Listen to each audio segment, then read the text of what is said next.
이게 뭔지 아세요?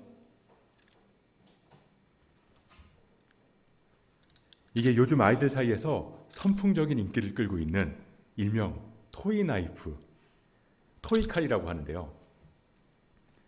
이게 또 종류가 몇 개 있는데 애들이 이거 원하는 거 사야 한다고 이걸 사기 위해서 은계지구까지 가서 문구점에서 이걸 사왔습니다. 이런 식으로 장난을 하는 거라고 하더라고요. 근데 이게 한동안은 이 스피너라고 해서 이 스크류 같이 생긴 스크류 날개 같이 생긴 걸 손으로 막 돌리면서 노는 게 유행을 했었는데요. 요즘에는 이 장난감이 유행을 하기 시작한 것 같아요. 크기랑 종류도 다 다양하다고 하더라고요. 색깔도 다르고.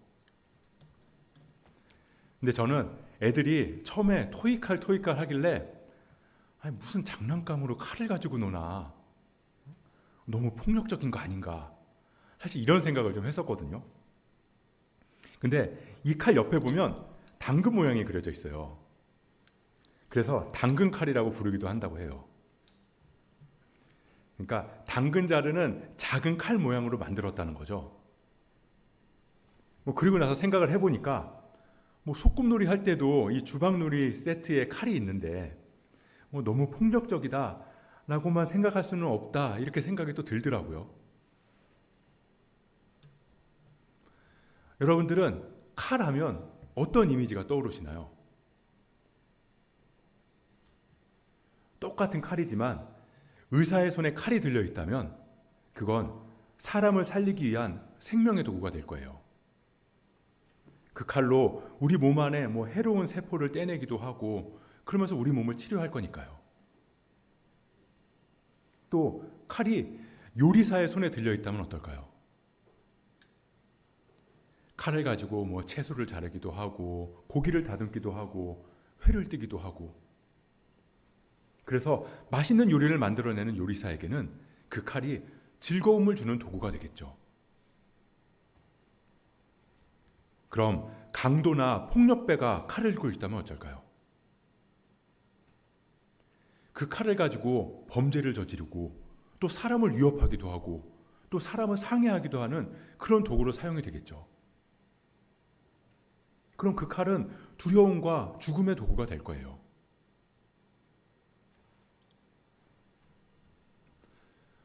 오늘부터 우리가 잘 아는 10가지 재앙의 이야기가 시작됩니다. 인터넷을 조금만 찾아봐도 이 10가지 재앙이 하나님께서 단순히 기분 내키시는 대로 내리신 재앙이 아니라는 걸 알 수 있어요.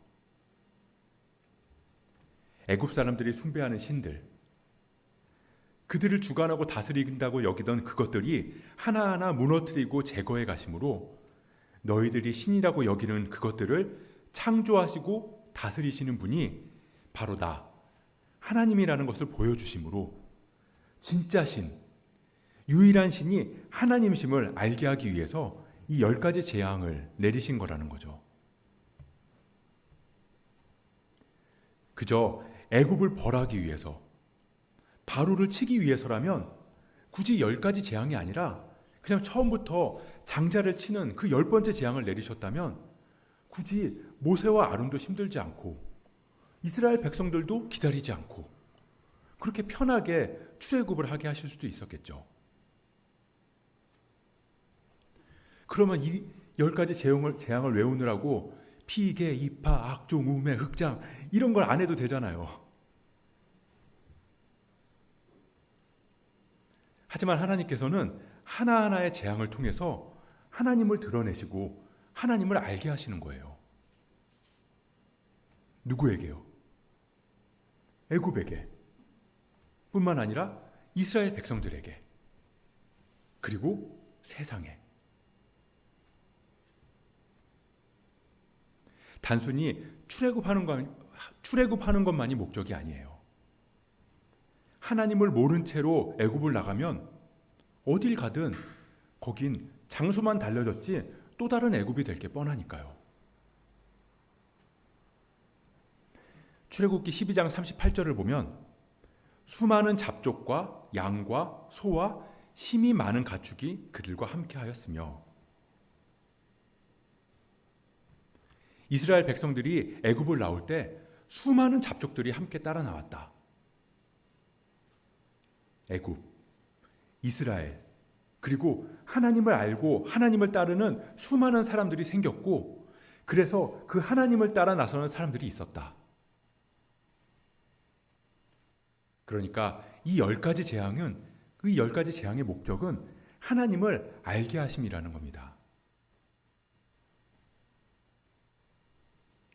그 첫 번째 재앙, 그게 바로 오늘 본문인데요. 그 무대는 나일강입니다. 나일강 하면 애굽 사람들한테는 생명의 근원이었어요. 그래서 나일강 자체가 신이었던 거죠.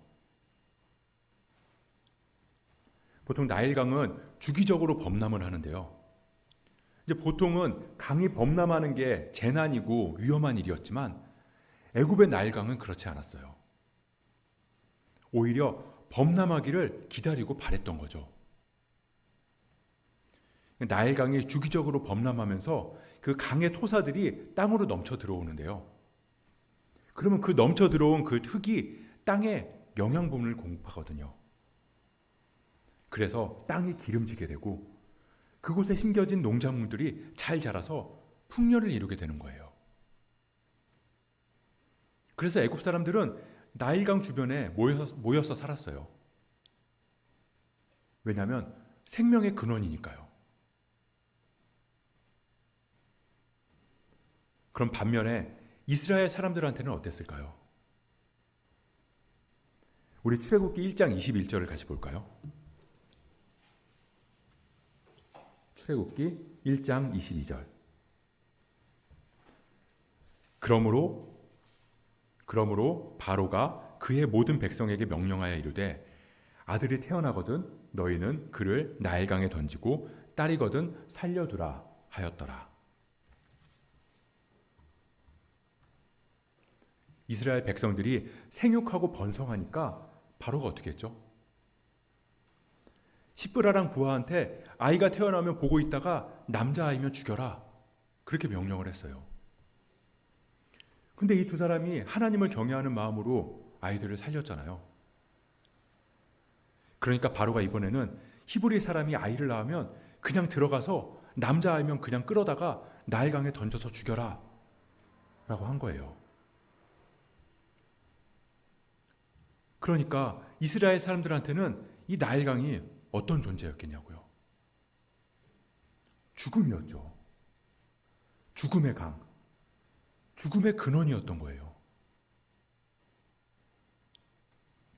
왜 우리는 보통 안 좋은 기억이 있거나 상처받은 장소를 가고 싶지 않아 하잖아요. 가는 것뿐만 아니라 그때를 생각하고 싶지도 않아 하고 그곳을 떠올리고 싶지도 않게 생각을 해요. 왜 우리나라가 일제강점기 때 얼마나 괴롭고 힘들었어요. 여전히 해결되지 않은 문제들. 그리고 사과와 보상이 제대로 이루어지지 않고 있잖아요. 아직까지도. 그러니까 많은 사람들이 여전히 일본 하면 치를 떨어요. 그래서 일본 사람들이 뭐 야스쿠니 신사에 참배한다 그러면 분노를 하는 거예요. 그건 자기들만의 종교나 그 의식이 아니라고요.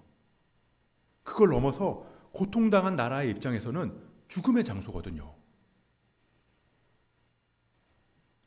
그러니까 일본이라고 그러면 더 예민하고 더 민감하게 생각하고 어떻게든 일본 강점기 때에 그 남은 것들을 청산하려고 더 노력을 해요. 하다못해 축구를 해도 다른 나라한테 지는 건 다 괜찮아도 일본한테 지는 건 안 되잖아요. 그만큼 징그럽게 싫다는 거예요. 이스라엘 사람들한테 나일강이 그런 장소였어요. 쳐다보기도 싫은 곳, 피와 눈물이 가득한 곳, 죽음의 강. 하나님께서는 그곳에 모세와 아론을 보내셨어요. 그리고 그곳에서 바로를 만납니다. 우리 오늘 본문 15절을 한번 볼까요? 출애굽기 7장 15절. 아침에 너는 바로에게 가라. 보라, 그가 물 있는 곳으로 나오리니 너는 나일 강가에 서서 그를 맞으며. 아침 일찍 나일 강가에 서서 바로를 맞으래요. 저는 이 말씀을 읽고 묵상을 하면서 하나님의 일하심은 정말 세밀한 디테일이 있다. 이렇게 막 혼자 감탄을 했거든요. 가끔 말씀을 읽으면 이 상황들이나 장면들이 머릿속에 그려지기도 하잖아요. 근데 제가 이 말씀을 읽을 때 그 장면들이 그려지는 거예요. 이 잔잔한 강이 펼쳐져 있어요. 그리고 모세와 아론이 나일 강가에 딱 서 있는 거죠. 저 멀리 해가 떠올라요.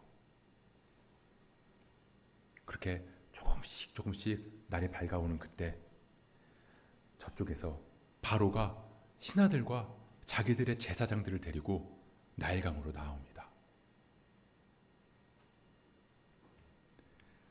하나님의 큰 계획을 그려가시면서 화면은 이 나일강을 비추시는 거죠. 하나님께서 창조하신 아름다운 강의 모습. 근데 그 강 한쪽에는 그 강을 생명이라고 여기는 사람 바로가 서 있어요. 그리고 다른 한쪽에는 그 강을 죽음이라고 여기는 이스라엘 사람 아론이 서 있는 거죠. 그리고 그 중간에 죽음에서 건진받아 생명으로 이른 단 한 사람 모세. 생명과 죽음이 공존하는 그곳에 죽음을 이기고 생명으로 이끈 그 한 사람을 통해서 생명의 주관자, 죽음조차 다스리시는 분이 누구인지를 보여주시기 위한 하나님의 계획.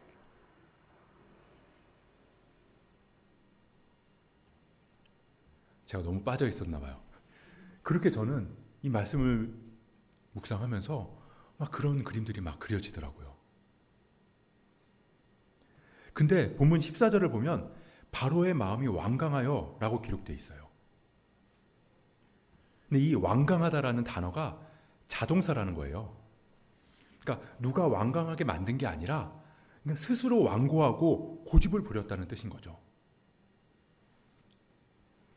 우리가 보통 애들한테도 그렇고 누군가한테 좀 말 좀 들어라 이렇게 말을 한다는 건 그 사람이 귀가 어둡다거나 아니면 뭐 이어폰을 끼고 있어서 말을 못 듣고 있는 상황이라서 그러지 말고 내가 하는 말 좀 들어라 그런 뜻이 아니잖아요. 고집 부리지 말란 뜻이에요. 아무리 보여주고 아무리 설득해도 소용이 없을 때 하는 말이죠. 그건 이해의 문제가 아니잖아요. 이해가 안 돼서 고집을 부리는 게 아니라고요. 그냥 내가 그렇게 하기로 마음 먹은 거예요. 무슨 말인지는 알겠는데 그냥 난 이렇게 할래. 이게 완고한 거예요. 그러니까 안 듣기로, 안 받아들이기로 이미 마음에 작정을 했으니까 누가 뭐라고 말하고 누가 뭘 보여줘도 소용이 없다는 거죠. 바로는 완강하기로 작정했어요.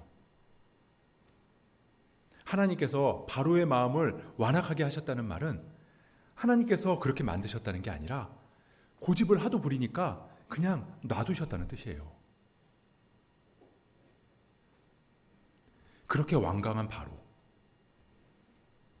하나님이 하나님이심을 보이고 여전히 나일강이 그렇게 보여도 여전히 나일강이 생명이라고 붙잡고 있는 그 바로 앞에서 모세가 지팡이로 나일강을 칩니다. 그랬더니 강물이 피로 변한 거예요. 나일강뿐만 아니라 애굽에 있는 모든 연못들, 그리고 나무 그릇, 돌 그릇, 그러니까 집에 있는 컵이랑 물병 안에 담겨 있는 모든 물까지도 다 피로 변한 겁니다. 그리고 일어난 나일강의 현상이 뭐냐면 나일강의 고기가 죽고 그 물에서는 악취가 나니 피로 인해서 죽음이 찾아온 거예요.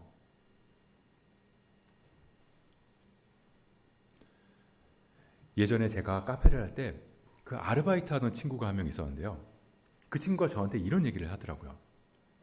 당시에 이제 20대 중반의 여자아이였는데 그냥 이런 얘기를 하는 게 좀 조심스럽긴 해요. 근데 그 친구가 해준 그 얘기 그대로 그냥 얘기를 해볼게요. 친구 중에 평택에 사는 친구가 있대요. 근데 이제 친구들을 만나려고 하면 매번 그 친구가 이제 서울 쪽으로 나오는 거죠.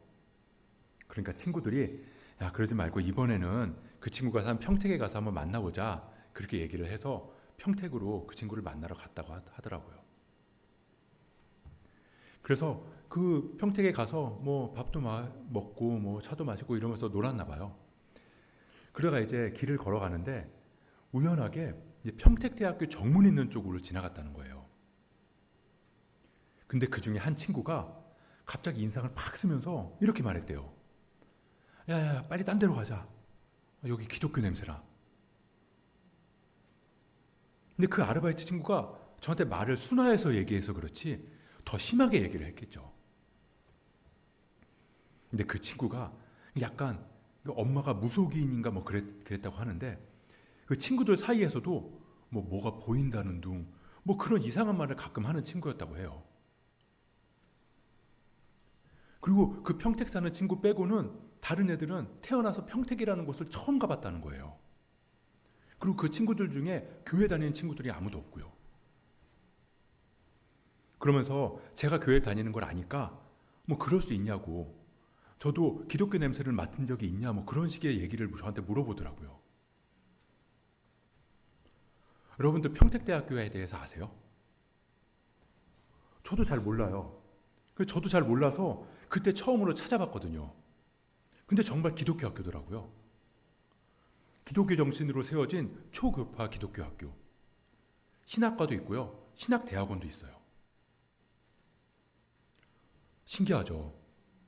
저도 그때 그 친구 얘기를 들으면서 오, 신기하다. 그렇게 말하면서도 그 친구한테 얘기는 하지 않았지만 고린도후서 2장 15절 16절 말씀이 생각이 났거든요. 우리는 구원받은 자들에게나 망하는 자들에게나 하나님 앞에서 그리스도의 향기니 이 사람에게는 사망으로부터 사망에 이르는 냄새요, 저 사람에게는 생명으로부터 생명에 이르는 냄새라. 누가 이 일을 감당하리요? 뭐 영적인 걸 본다 못 본다, 뭐 기독교 냄새가 난다 안 난다를 떠나서 하나님을 거스르는 사람들한테는 그게 역겨운 악취로 나타날 수도 있나 보구나. 사실 그 생각을 했던 기억이 납니다. 바로가 생명의 근원을 나일강에서 찾은 것처럼 세상은 생명의 근원을 물질에서 찾아요. 뭐 그렇지 않다고 말은 하지만 돈이면 다 된다라는 생각을 다 가지고 있어요. 대놓고 말하진 않아요. 그러면 너무 속물 같고 없어 보이니까. 근데 세상 돌아가는 모습을 보면 돈이면 다 된다고 믿고 사는 것 같아요. 돈이 곧 생명인 거죠. 그런 우리의 세상에 예수님이 오셨어요. 요한복음 2장을 보면 예수님께서 이 땅에 오셔서 처음 행한 이적이 나오는데요. 물이 변하여 포도주 된 그 이적, 가나의 혼인잔치예요. 이 잔치집에는 포도주는 기쁨의 상징이었습니다. 근데 그 기쁨의 상징인 포도주가 떨어진 거예요. 기쁨의 근원이 사라진 거죠. 그곳에 예수님께서는 물이 변해서 포도주가 되게 하셨어요. 그리고 그 포도주 맛을 본 연회장이 뭐라고 그러죠? 이런 포도주는 지금까지 본 적이 없다. 이렇게 좋은 포도주를 왜 지금에서야 가져온 거냐? 예수님은 그 사건을 통해서 세상의 기쁨과 비교할 수 없는 기쁨의 근원이 있음을 보여주신 거예요.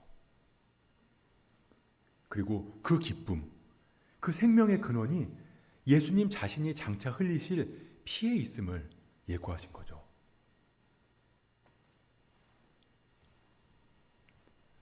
다른 곳에서 생명을 찾고 자신은 생명을 살아간다고 생각하는 사람들에게, 또 누군가에게는 더 이상 생명을 찾을 수 없어서 이제는 죽음뿐이라고 생각하는 사람들에게, 그들이 모여있는 이 땅에 예수님이 오신 겁니다.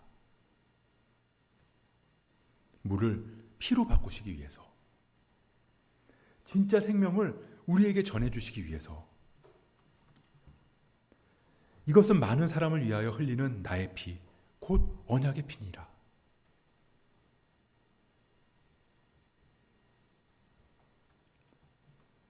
애굽 온 땅에는 피가 있으나 애굽 물이 변해서 피로 가득합니다. 근데 그곳에는 죽음뿐이었어요. 썩은 악취가 나요.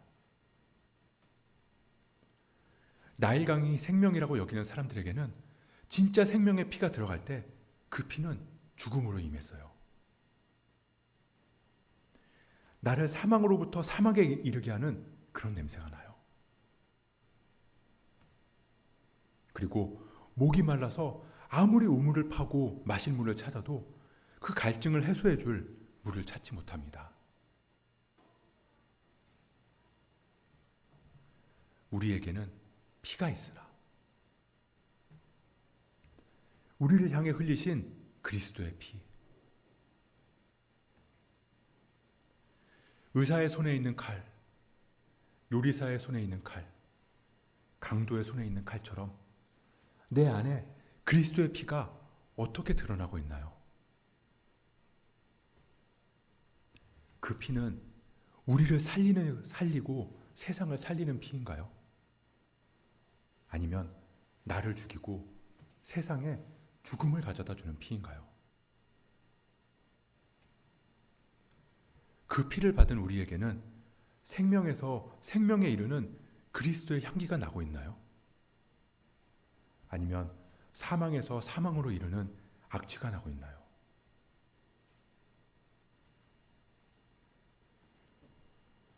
바로의 요술사들도 물을 피로 바꾸는 마술을 보였어요. 근데 그 마술 뒤에 바로는 궁으로 들어가고 관심을 가지지 않았다고 말합니다. 이 관심을 가지지 않았다는 건 원어적으로 할 수 있는 일이 없었다는 뜻이에요. 그래서 물러나서 궁으로 들어간 겁니다. 피를 흉내내고 피를 만들어낼 수는 있지만 그걸로 죽은 걸 살리지도, 악취를 향기로도, 목마름을 해결하지도 못했다는 거예요. 이게 너에게 생명을 준다, 저게 너에게 기쁨과 소망을 준다, 그렇게 말하지만 진정한 생명, 영원히 목마르지 않는 생수는 오직 그리스도의 보혈에 있다는 걸 우리는 잊지 말아야 합니다. 애굽 사람들은 나일 강물을 마실 수 없으므로 나일 강가를 두루 파서 마실 물을 구하였더라. 그러나 예수께서 대답하여 이르시되 이 물을 마시는 자마다 다시 목마르려니와 내가 주는 물을 마시는 자는 영원히 목마르지 아니하리니 내가 주는 물은 그 속에서 영생하도록 솟아나는 샘물이 되리라.